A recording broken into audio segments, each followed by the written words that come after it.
성령의 역사 마스터 클래스 74. 영혼 속에 흐르는 눈부신 신성의 불꽃. 마그데부르크의 메이텔투와 신비의 하빌.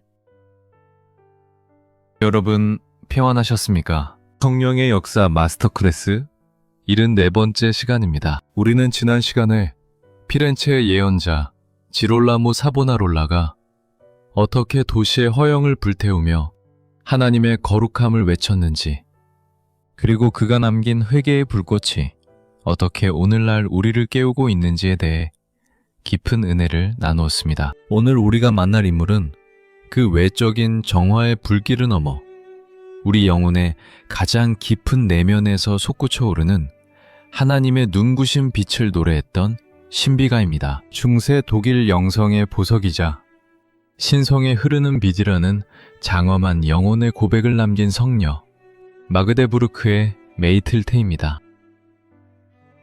메이틸트는 서기 1507년경 독일의 작센 지방에서 아주 부유하고 지위 높은 귀족 가문의 딸로 태어났습니다. 그녀는 어린 시절부터 남부러울 것 없는 화려한 환경에서 자랐지만 그녀의 영혼은 세상의 비단 옷이나 금장식보다 더 눈부신 무언가를 갈구하고 있었습니다. 그녀가 겨우 12살이 되던 해에 그녀는 일생을 뒤바꾸는 첫 번째 신비로운 체험을 하게 됩니다. 그것은 성령님께서 그녀의 영혼을 직접 어루만지시는 듯한 강력한 사랑의 입맞춤이었습니다. 그녀는 그날 이후로 매일같이 하나님의 임재를 경험하며 세상의 모든 즐거움이 하나님의 사랑 앞에서는 한낱 그림자에 불과하다는 사실을 깨닫게 되었습니다. 성령님은 이 어린 귀족 소녀를 장차 전 유럽을 신비로운 빛으로 물들일 당신의 거룩한 신부로 빚어가기 시작하셨습니다. 메이틸트가 23살이 되던 해, 그녀는 가문의 모든 명예와 안락함을 뒤로하고 마그데부르크라는 도시로 향했습니다. 그녀가 선택한 길은 당시로서는 아주 파격적이고 독특한 것이었습니다. 그녀는 엄격한 규칙이 있는 전통적인 수녀원에 들어가는 대신 백인회라고 불리는 자유로운 여성 공동체의 일원이 되었습니다. 백인회는 수도회 서약을 하지 않으면서도 독신으로 살며 기도와 봉사, 그리고 노동을 통해 하나님을 섬겼던 평신도 여성들의 모임이었습니다. 메이틸트는 그곳에서 가장 낮은 자가 되어 가난한 이들을 돌보고 자신의 손으로 직접 노동하며 주님과 단둘이 만나는 내면의 밀실을 가꾸어 나가십니다. 그녀는 귀족의 화려한 예복을 벗어던지고 거친 삼배옷 아래 숨겨진 하나님의 눈부신 영광을 노래하는 삶을 시작했습니다.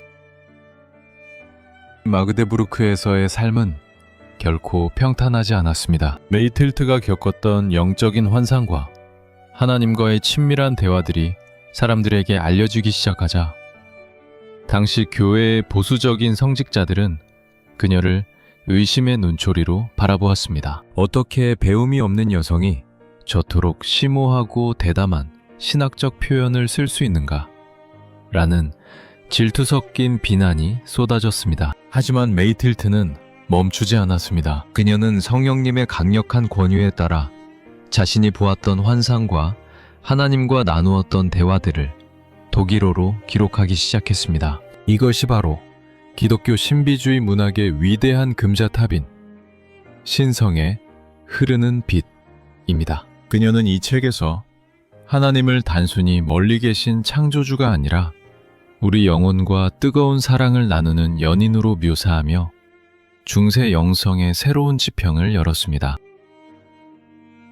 메이틸트, 영성의 가장 중심에는 하나님을 향한 불타는 사랑이 자리 잡고 있습니다. 그녀는 하나님을 가리켜 흐르는 빛, 솟구치는 샘물, 그리고 타오르는 불꽃이라고 불렀습니다. 그녀에게 하나님은 정지해 있는 교리가 아니라 우리 영혼 속으로 끊임없이 흘러들어와 우리를 변화시키고 우리와 하나가 되기를 열망하시는 살아있는 인격이었습니다. 그녀는 우리 영혼이 하나님을 만날 때 일어나는 그 황홀한 일치를 신비로운 혼인으로 표현했습니다. 하나님은 신랑이 되시고 우리 영혼은 그분의 사랑스러운 신부가 되어 서로의 존재 안으로 완전히 녹아들어가는 그 눈부신 연합의 신비를 그녀는 너무나 시적이고도 아름다운 문장들로 풀어냈습니다. 성령님은 메이틸트의 펜끝을 통해 하나님이 우리 인간을 얼마나 미치도록 사랑하시는지를 온 세상에 증언하게 하셨습니다. 메이틸트가 묘사한 영혼의 여정은 매우 치열하고도 장엄합니다. 그녀는 우리 영혼이 하나님께 도달하기 위해 거쳐야 하는 거룩한 비움을 강조했습니다. 그녀는 말하기를 당신이 하나님을 온전히 소유하고 싶다면 먼저 당신 자신을 온전히 버려야 합니다.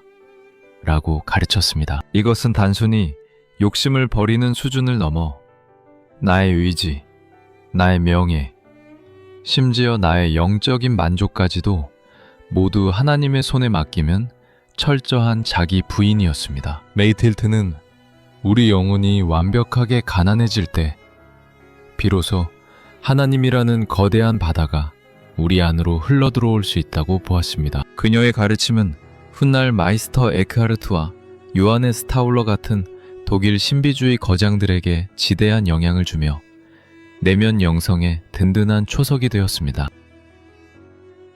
특히 메이틸트는 당시 부패한 교회 지도자들을 향해 매서운 예언자적 경고를 아끼지 않았습니다. 그녀는 환상 중에 교황과 주교들이 하나님의 사랑보다는 권력과 재물을 눈이 멀어 있는 모습을 보았고 이를 거침없이 기록했습니다. 오 주교들이여, 당신들의 마음은 차가운 얼음과 같고 당신들의 영혼은 죽은 자의 무덤과 같도다. 라는 그녀의 외침은 당시 종교계에 엄청난 파문을 일으켰습니다. 이로 인해 그녀는 평생 이단 혐의로 신문을 받고 박해를 당해야 했지만 그녀는 조금도 굴하지 않았습니다. 그녀는 오직 하나님만이 자신의 유일한 재판관이심을 믿었으며 성령님께서 부어주시는 진리의 말씀만을 대언하는 일에 자신의 생명을 걸었습니다. 그녀의 용기는 교회가 제도에 갇히지 않고 살아있는 영성을 회복하도록 돕는 강력한 채찍이 되었습니다. 메이틸트의 영성에서 또 하나 빼놓을 수 없는 것은 바로 고난에 대한 신비로운 해석입니다. 그녀는 우리 삶에 닥치는 고통과 외로움을 하나님이 우리를 버리신 증거가 아니라 우리를 더 깊은 사랑으로 초대하시는 은밀한 손길로 보았습니다. 그녀는 하나님이 때때로 우리 영혼을 어둠 속에 두시는 이유를 우리를 더 정결하게 빚어 당신의 눈부신 빛을 더 온전히 담게 하기 위함이라고 설명했습니다. 그녀는 말하기를 고난은 하나님이 우리 영혼에 찍으시는 사랑의 인장입니다. 라고 고백하며 슬픔 중에도 하나님을 찬양하는 법을 가르쳐 주었습니다. 성령님은 메이틸트의 눈물을 통해 고난받는 수많은 영혼이 주님의 십자가 아래에서 참된 안식을 발견하게 하셨습니다. 메이틸트의 노년은 더욱 깊고 투명해졌습니다. 마그데부르크에서의 박해가 심해지자 그녀는 63살의 나이에 헬프타에 있는 베네딕토 수도원으로 거처로 옮겼습니다. 그곳은 우리가 앞서 만났던 대게르트루트와 하케보른의 메이틸트가 활동하던 영성의 중심지였죠. 메이틸트는 그곳에서 눈이 멀고 육체가 쇠약해지는 고통을 겪었지만 그녀의 영혼은 그 어느 때보다 밝게 깨어 있었습니다. 그녀는 수도원의 어린 수녀들에게 자신의 영적인 체험들을 들려주며 그녀들을 지도했고 그녀가 구술한 내용들은 헬프타 수도원의 찬란한 신비주의 전통을 완성하는 마지막 퍼즐이 되었습니다. 그녀는 육신의 빛이 사라진 자리에 영원히 쇠하지 않는 하나님의 신성의 빛이 가득 차오르는 것을 온몸으로 보여주었습니다. 서기 1282년경 메이틸트는 자신이 평생 사모했던 그 흐르는 빛의 원천인 하나님의 품으로 돌아갔습니다. 그녀는 죽음의 문턱에서 오, 나의 주님, 이제 제가 당신의 그 눈부신 빛 속으로 영원히 녹아 들어갑니다. 라는 황홀한 고백을 남겼습니다. 그녀가 떠난 뒤 그녀가 남긴 원고들은 독일어에서 라틴어로 번역되어 온 유럽의 수도원으로 퍼져나갔습니다. 그녀의 글은 단순히 지적인 만족을 주는 책이 아니라 읽는 이의 영혼을 성령의 불로 달구어 하나님을 향한 갈망으로 타오르게 만드는 살아있는 계시와도 같았습니다. 메이틸트는 비록 수도원 담장 밖의 백인의 여성으로 시작했지만 그녀의 영성은 기독교 역사상 가장 깊고 웅장한 신비주의의 강줄기를 형성했습니다. 메이틸트가 남긴 신성에 흐르는 빛은 오늘날 우리에게도 아주 묵직한 도전을 줍니다. 그녀는 하나님을 아는 지식이 머리에만 머무는 것을 가장 경계했습니다. 그 지식이 우리의 가슴을 뜨겁게 하고 우리의 의지를 움직여 하나님과 하나가 되게 해야 한다고 강조했습니다. 그녀의 시적인 언어들은 우리 영혼 속에 잠들어 있던 하나님의 형상을 일깨우며 우리 또한 하나님을 향한 뜨거운 연임이 되라고 속삭입니다. 성령님은 메이틸트라는 한 여인의 투명한 영혼을 통해 보이지 않는 하나님이 어떻게 우리 인간의 역사 속으로 그리고 우리 개개인의 마음 속으로 눈부시게 흘러 들어오시는지를 완벽하게 보여주셨습니다. 사랑하는 여러분, 오늘 마그데부르크의 메이틸트가 전해준 그 신비로운 빛의 이야기를 통해 무엇을 느끼셨습니까? 우리는 지금 하나님을 너무나 건조한 교리나 차가운 원칙으로만 가두어두고 있지는 않나요? 혹은 내 삶의 분주함 때문에 내 영혼의 가장 깊은 곳에서 지금도 넘쳐 흐르고 있는 하나님의 그 생생한 빛을 외면하고 있지는 않습니까? 성령님은 오늘 메이틸트를 통해서 우리에게 아주 다정하고도 강력하게 말씀하십니다. 나의 사랑하는 자야, 너의 영혼을 나에게 열어보렴. 내가 너의 안으로 흘러들어가 너와 영원히 하나가 되고 싶단다.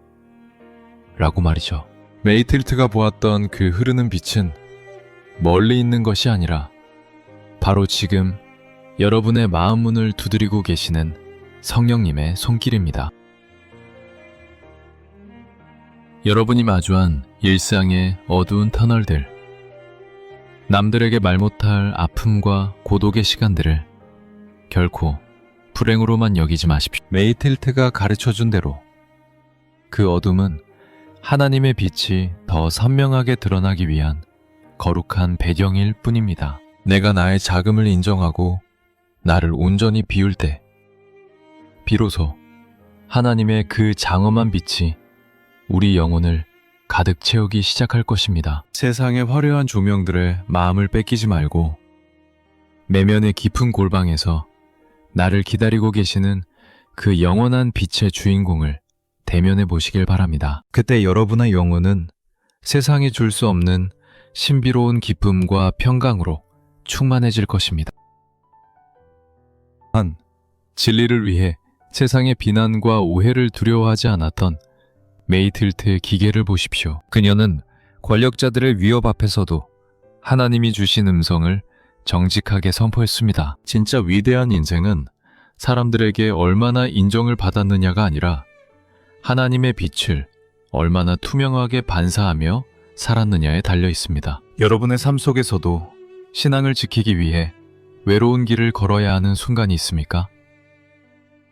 메이틸트를 붙드셨던 성령님이 여러분의 영원한 친구가 되어주실 것입니다. 우리가 하나님의 비단에 거할 때 세상의 그 어떤 어둠도 우리를 삼킬 수 없으며 오히려 우리는 어두운 세상을 밝히는 성령의 등대가 될 것입니다.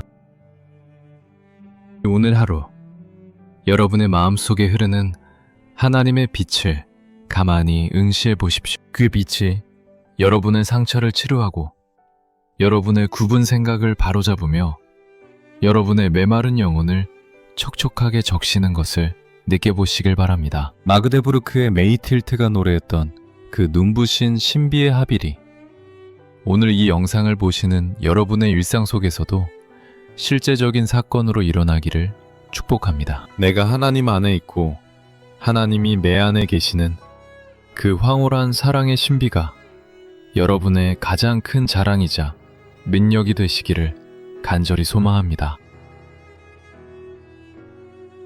여러분의 평범한 일상이 곧 하나님의 신성이 흘러넘치는 거룩한 성소가 되기를 기도합니다. 메이틸트가 가난한 자들을 돌보며 주님의 얼굴을 보았듯이 여러분이 오늘 만나는 이웃들의 얼굴 속에서 그리고 여러분이 행하는 작은 선행들 속에서 주님의 빛을 발견하시길 바랍니다. 성령님은 메이틸트의 영혼을 당신의 신비로운 정원으로 만드셨던 그 동일한 손길로 오늘 여러분의 인생을 가장 아름답고 고귀한 빛의 자녀로 빚어주실 것입니다. 마그데부르크의 메이틸트가 그토록 사랑했던 그 영원한 빛, 예수 그리스도만이 여러분의 영원한 보물이 되시기를 간절히 축복합니다. 성령님의 역사는 이제 독일의 신비로운 빛을 넘어 다시금 우리 영혼의 순결함과 거룩한 헌신을 일깨우는 또 다른 보석 같은 인물에게로 흐릅니다. 메이틸트가 신성에 흐르는 빛을 노래했다면 다음을 만날 분은 십자가의 고난 속에서 하나님의 지극한 자비를 발견하고 스스로를 주님의 작은 여종이라 불렀던 분입니다. 다음 75강에서는 중세 여성 영성의 절정이자 예수 성심의 사랑을 전파하는데 평생을 바쳤던 성녀 게르트루트의 동역자 하케보른의 메이틸트의 생애와 그녀가 남긴 영적 유산에 대해 깊이 나누어 보겠습니다. 주님의 세미한 음성을 듣는 그 신비로운 이야기를 기대해 주십시오. 오늘 74번째 강의가 여러분의 마음속에 하나님의 사랑을 향한 뜨거운 갈망을 그리고 내면의 빛을 회복하는 소중한 시간이 되었기를 바랍니다. 여러분의 소중한 구독과 좋아요는 이 거룩한 신앙의 기록을 온 세상에 전하는 이 여정에 정말 큰 힘과 위로가 됩니다. 다음 시간에 더 깊고 은혜로운 이야기로 다시 찾아오겠습니다. 한 주간도 하나님의 비단에서 승리하고 늘 행복하십시오. 대단히 감사합니다. 평안하십시오.